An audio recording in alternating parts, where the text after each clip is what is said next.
Pak Jokowi di sini juga enggan lah, yaitu enggan mengomentari Nasdem usung Anies sebagai capres. Presiden Jokowi sih masih suasana duga. Ya memang, Indonesia sedang berduka saat ini.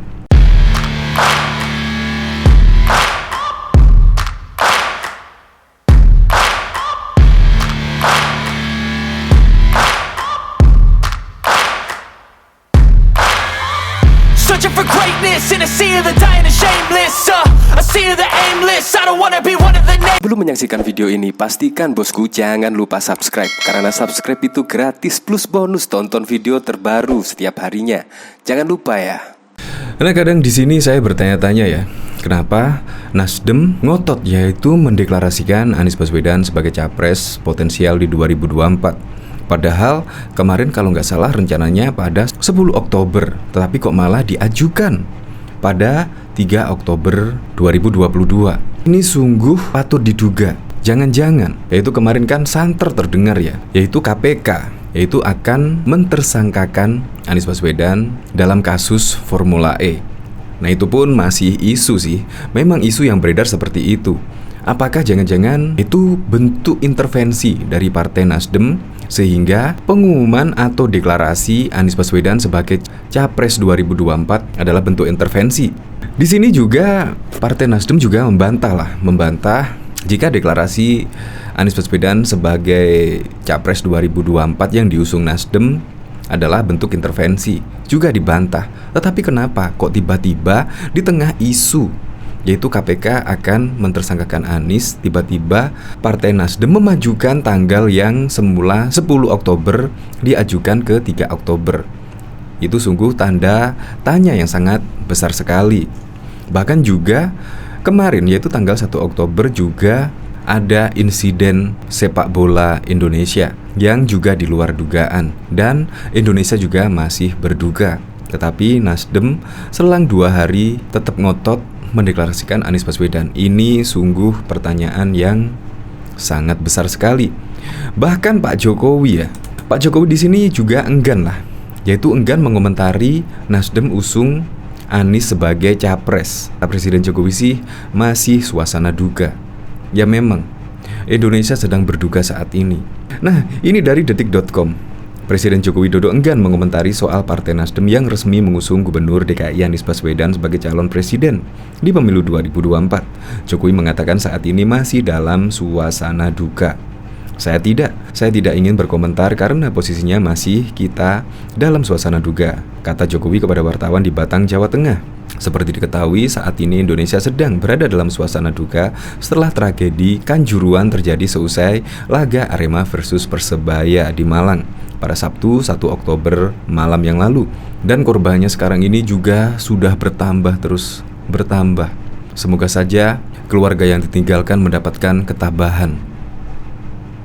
Tetapi ini ketika Indonesia sedang berduka, Nasdem justru ngotot mendeklarasikan Anies Baswedan. Juga di saat KPK tengah menelusuri dugaan kasus Formula E. Ya Anda nanti bisa menilainya sendirilah. Tidak salah lah kalau opini netizen-netizen ya seperti itu. Tidak salah. Jadi ya kita kembalikan lagi lah kepada pemilu 2024 nanti. Apakah Anies layak untuk menjadi presiden atau malah sebaliknya? Untuk lengkapnya simak berita berikut ini, Good News Indonesia.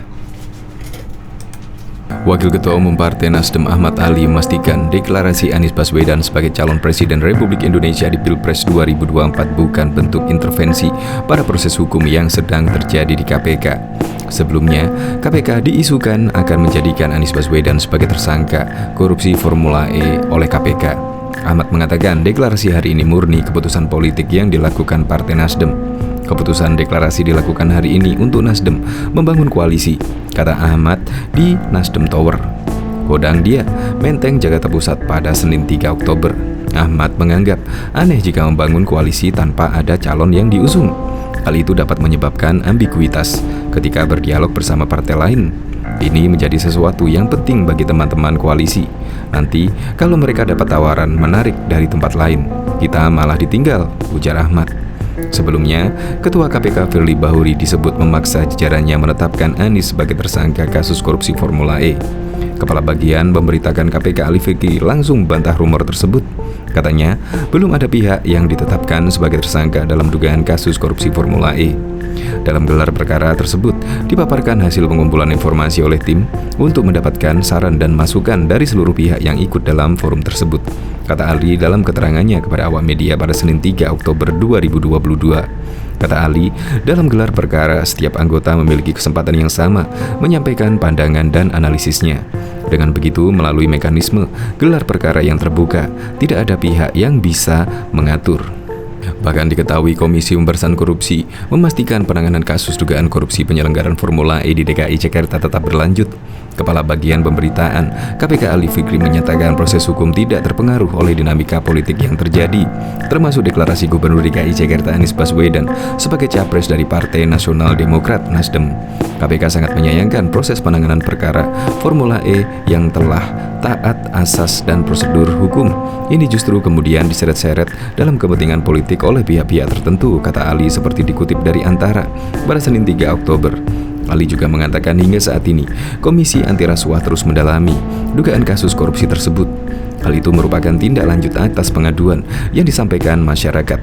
Dari pengaduan tersebut, KPK melakukan telaah dan analisis awal untuk mengetahui apakah substansi aduan dimaksud merupakan tindak pidana korupsi dan menjadi kewenangan KPK sebagaimana diatur undang-undang atau tidak, ucap Ali. KPK, kata dia, saat ini masih mengumpulkan informasi yang diperlukan dalam penanganan kasus. Sesuai ketentuan, dalam proses internal, Komisi Anti Rasuah Penanganan Perkara mencakup ekspos atau gelar perkara. Ia memastikan setiap penanganan kasus di KPK berdasarkan kecukupan alat bukti. Sehingga dengan sistem dan proses yang terbuka tersebut, penanganan perkara di KPK dipastikan tidak bisa diatur atau atas keinginan pihak-pihak tertentu saja, ujar Ali. Menurut Ali, KPK sangat menyayangkan adanya opini yang menyebut pimpinan KPK memaksakan penanganan kasus Formula E. Padahal, gelar perkara dilakukan secara terbuka dan memberikan kesempatan semua pihak untuk menyampaikan pendapatnya. KPK menegaskan akan konsisten dan berkomitmen untuk menangani setiap kasus dugaan korupsi sesuai tugas, kewenangan, dan undang-undang yang berlaku, termasuk dalam mengusut laporan mengenai dugaan korupsi penyelenggaraan Formula E yang terjadi saat Anies Baswedan memimpin Jakarta.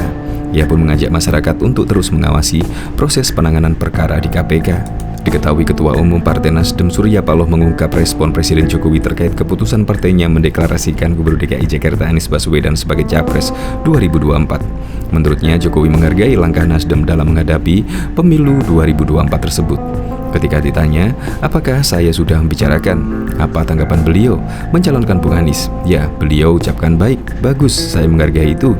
Jadi saya pikir itu lebih dari cukup, kata Surya dalam konferensi pers di kantor DPP Nasdem pada Senin 3 Oktober.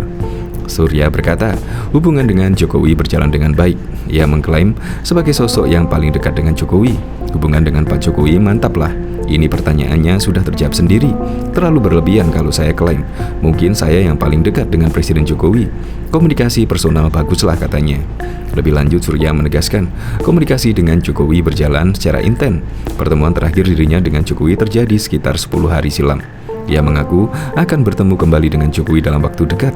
Jadi, memang waktu singkat saya juga akan bertemu kembali. Karena memang komunikasi yang terjalin selama hampir 7 tahun lebih, 8,5 tahun itu berjalannya intens. Hampir rutin pertemuan saya, ujarnya.